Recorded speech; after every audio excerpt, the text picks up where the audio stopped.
Hello everyone. তো আজকে বাড়িতে অনেক অতিথি এসেছে। সুস্মিতার বাপের বাড়ির থেকেই ওর মা, পাপা, মামা, মামি ও দাদা, মেয়েরাও এসেছে।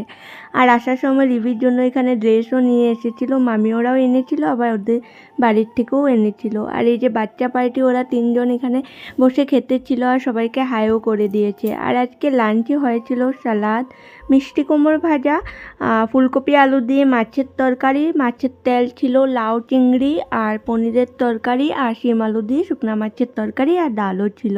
সবার লাঞ্চ হয়ে গেছে। এখানে মাসি, মামি আর সুস্মিতা ওরা করছে, তো এখন আমিও করে নেব। ওরা অনেকটা দূর যাবে না, তো খেয়ে দিয়ে একটু দেরি বসেছিল, এখন বের হয়ে যাচ্ছে। আর সুস্মিতাও যাবে বাপের বাড়ি, ও ভোট দিতে যাবে, যার জন্য সবাই এসেছিল ওকে নেওয়ার জন্য। আর আমার ভাইওরাও এসেছিল, কারণ পাড়াতে বাসন্তী পুজো হচ্ছে না সেটা দেখার জন্য। তো ওরাও এসে একটু দেরি বসেছিল, তো এখন চলে যাবে। তো ঠিক আছে, চলো ব্লগটা এই অবধিই রাখলাম। টাটা সবাই।